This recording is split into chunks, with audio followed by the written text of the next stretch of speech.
Você já baixou aquele game antes do lançamento? Pois é, o FBI tá de olho. A agência acabou de derrubar vários sites de pirataria de jogos, como o famoso Switch 2 e muito mais. Segundo as investigações, esses sites disponibilizavam jogos antes mesmo do lançamento oficial. Entre fevereiro e maio, eles somaram 3,2 milhões de downloads ilegais. Prejuízo estimado, nada menos que 170 milhões de dólares para a indústria. Essa operação contou até com a ajuda da Receita dos Países Baixos e fez parte de uma ofensiva maior, liderada principalmente pela Nintendo. Lembra do caso do emulador Yuzu? Tudo conectado. Agora quem tenta acessar esses sites encontra só um aviso de governo americano. Fim do jogo para eles. Tem um anime histórico superando One Piece e Dragon Ball no Japão. É isso mesmo, Kingdom. Chegou de mansinho, mas já tá dominando a audiência por lá. A produção feita pelo estúdio Pierrot, sim, o mesmo de Naruto, já tem 5 temporadas e a sexta chega em outubro. A história é baseada no mangá de Yukishihara, com mais de 110 milhões de cópias vendidas. O enredo se passa na China antiga, com batalhas épicas, estratégias de guerra e muita tensão política. Ideal para quem curte ação de verdade com toque histórico. Só tem um detalhe, o mangá não é publicado oficialmente no Brasil, mas o anime você encontra na Crunchyroll e na Prime Video. Achou que o remake seria de Final Fantasy IX? Pega essa! A Square Enix está trabalhando no remake de Dragon Quest VII, clássico dos anos 2000 que pode ganhar uma nova cara entre 2026 e 2027. Mas calma, não é só um tapa no visual. Diferente dos remakes HD 2D de Dragon Quest 3, 1 e 2, esse aqui promete mudanças maiores, talvez até na jogabilidade e narrativa. E não para por aí, Dragon Quest 1 e 2 Remake sai agora em outubro e Dragon Quest 12 ainda tá vivo, apesar do silêncio total. O criador da série jurou que tá trabalhando duro nisso, ou seja, o futuro de Dragon Quest tá fervendo. Você lembra do MS-DOS? Então senta que essa é boa. A Microsoft trouxe de volta o Edit, aquele editor de textos raiz dos anos 90. Agora em versão open source, programada em Rush, sim, em Rush, compatível com Windows, Linux e até Mac.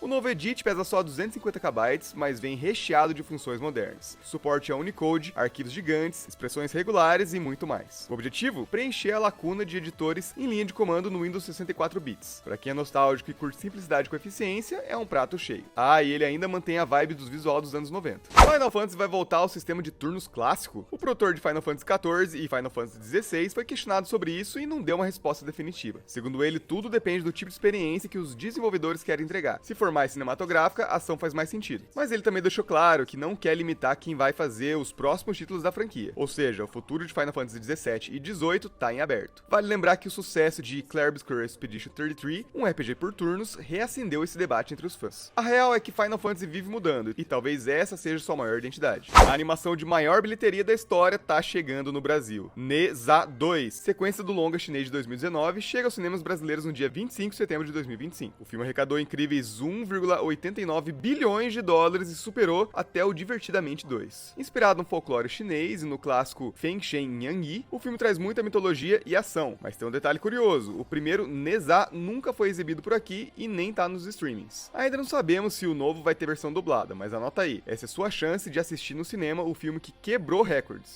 Jogadores de PlayStation 5, essa é pra vocês. O Astrobot recebeu uma atualização gratuita com 5 novos níveis na galáxia Vicious Void. Agora dá pra jogar fases como Twin Frog, Trouble, Suck It Up e mais. Além disso, novos bots inspirados em ícones do PlayStation foram adicionados, tipo o Cloud do Final Fantasy VII. E pra fechar com chave de ouro, a Sony vai relançar um controle DualSense especial com o visual do Astrobot. A atualização é da versão 1.017 e já tá disponível. Se você curte plataforma divertido, esse jogo só melhora. Você tá curioso com o novo RPG da Bandai Namco? Toa and the Guardians of the Secret Tree acabou de ganhar um trailer novinho focado na Vila Shinju. Lá a gente encontra NPCs carismáticos como o chefe Kanro e o ferreiro Tanzo, além de recursos como culinária e forja de armas. Você vai precisar coletar itens no mapa, tudo no tempo certo para ter vantagens nas batalhas. E claro, os Guardiões da Aventura têm habilidades únicas com progressão dentro das masmorras e na vila. O jogo lança dia 19 de setembro para todas as plataformas, PlayStation 5, Xbox Series, Switch e PC. Imagina um Resident Evil com estratégia em tempo real no celular. Pois é, isso tá acontecendo. O novo jogo da franquia se chama Resident Evil Survival Unit e chega em 2025 para iOS e Android. Produzido pela Joy City em parceria com a Aniplex, o game traz uma história original no universo paralelo. Você começa preso no hospital e controlado pela Umbrella e monta equipes com personagens clássicos como Leon, Jill e Claire. Dá pra montar a base numa mansão customizável, gerenciar recursos e montar táticas de combate em tempo real. E ainda tem arte do lendário Yoshitaka Amano, criador do visual de Final Fantasy. O jogo vai ser gratuito, mas com compras no aplicativo, e o pré-registro já tá rolando. Sea of Thieves vai mudar completamente. A Rare anunciou que em 2026 o jogo vai ter servidores personalizados pagos, com direito ao controle total da experiência. Chuva, Kraken, tripulação limitada, você decide. Esses Custom Seas vão ser por assinatura, mas trazem câmera cinematográfica e loot sob demanda. E o modo Safer Seas também vai mudar. Agora vai dar pra navegar com frotas de amigos em segurança. E ainda tem novidade nas temporadas. A partir da Season 17, cada temporada vai ter 3 meses, com sandbox, eventos narrativos e missões comunitárias. Sea of Thieves está preparando para o futuro com tudo, inclusive com o retorno da região Devil's Roar, na Season 18. Mas tudo isso vem após demissões e a saída de Greg Mayles, lenda da Rare. Cara, você sabia que um dos jogos mais viciantes do Super Nintendo envolvia tênis? Sim, tênis, aquele esporte que a gente só via na Olimpíada quando o Guga aparecia na TV. Lançado lá em 1991, Super Tênis parecia simples, raquetinha pra cá, bolinha pra lá, mas bastava começar pra perceber que aquilo era mais intenso que final de anime shonen. Tinha torneio mundial, diferentes quadras, inclusive uma que parecia feita pra arrancar o joelho, e um modo multiplayer que basicamente destruía amizades igual ao Mario Kart. Cada personagem tinha estilo próprio, uns eram monstros no saque, outros defendiam melhor que o Kakashi com Sharingan. Além disso, a física da bolinha era tão bem feita que parecia mágica, ou pelo menos magia negra vindo dos anos 90. O game foi um dos primeiros do Super Nintendo a usar chip de rotação de sprites pra simular profundidade nas quadras. Pra época era tipo 3D sem precisar de óculos azul e vermelho. E cá entre nós, nada mais hilário do que ver 2 bonequinhos pixelados se matando por uma bolinha, e um deles perdendo porque apertou o botão 0.2 segundos antes da hora. Clássico rage do Super Nintendo. Super Tennis fez sucesso porque era simples, competitivo e absurdamente divertido. Era o tipo de jogo que fazia você gritar com a TV e depois rir disso. E talvez, só talvez, te faz gostar um pouco mais de tênis, pelo menos pelo virtual.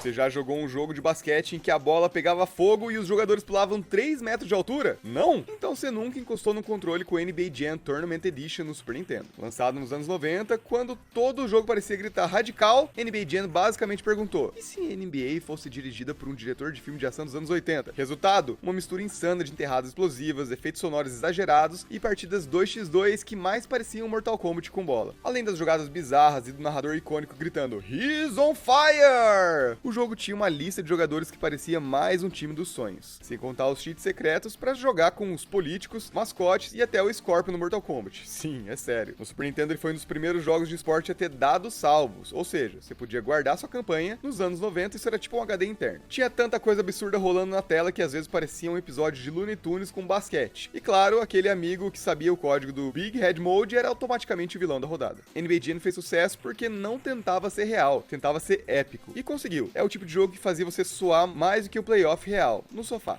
Se você acha que anime de shogi é chato, March Comes in Like a Lion vai te dar um checkmate emocional antes do segundo episódio. Esse anime é tipo um combo de poesia visual com terapia disfarçada. A história gira em torno de um jovem jogador profissional de shogi tentando lidar com a vida, com os traumas e os boletos emocionais que a gente só entende depois dos 20. Mas calma, não é só tristeza gourmet. O anime mistura drama profundo com momentos leves, quase como se o Estúdio Ghibli decidisse fazer um spin-off depressivo com direção do Makoto Shinkai, e funcionasse absurdamente bem. A direção é do estúdio Shaft, conhecido por brincar com ângulos estranhos, transições malucas e uma estética que faz até a depressão parecer bonita. A trilha sonora é sensível e envolvente, e o ritmo do anime te fez sentir como se estivesse dentro da mente do protagonista, sem precisar entender nada de shogi. A autora também criou Honey and Clover, outro clássico emocional, e o curioso, ela se inspirou em pessoas reais e experiências da própria vida para compor o universo de 3 gatos, ou seja, aquilo tudo dói porque é muito real. E olha, tem cenas tão absurdamente fofas e surreais, tipo gatos narrando coisas aleatórias, que você vai estar chorando em um momento e rindo de um gato fã de bolinhos no outro. March Comes in Like a Lion é pra quem quer algo mais que lutinhas e poder da amizade. É pra quem quer sentir. Se anime também é sobre alma, esse aqui é praticamente um raio-x do coração. Confia em mim, é imperdível. Já pensou em morrer e voltar do save point? Re:Zero é tipo Dark Souls dos animes Isekai, só que com mais trauma e menos espada. Re:Zero começa com o clássico garoto comum que é transportado pra outro mundo. Até aí, tudo normal, né? Só que nesse mundo ele descobre um superpoder maravilhoso. Toda vez que ele morre, ele volta no tempo. E aí começa o ciclo. Sofre, morre e volta. Sofre mais, morre de novo. Parece Groundhog Day, mas com mais gritos e sangue. O que faz esse anime se destacar é que ele pega aquele sonho otaku de viver num mundo mágico e transforma num pesadelo psicológico. A cada recomeço, o anime aprofunda mais o drama, o mistério e a dor. É Isekai, é suspense, é tortura emocional com trilha sonora épica. E sim, ainda tem espaços para momentos fofos, mas só pra quebrar você mais depois. A ideia do autor veio quando ele pensou: e se o protagonista de um Isekai não tivesse plot armor? Resultado, um anime onde o protagonista apanha tanto que você começa a achar que ele é pago por morte. E o mais bizarro, mesmo com toda a tragédia, você vai rir do desespero, do timing do anime ou porque surtou de vez. É normal e tá tudo bem. Se você curte animes que misturam fantasia, trauma e escolhas morais do tipo salvar o mundo ou surtar, Re:Zero é obrigatório. Vai doer, mas você vai amar ou odiar e amar de novo.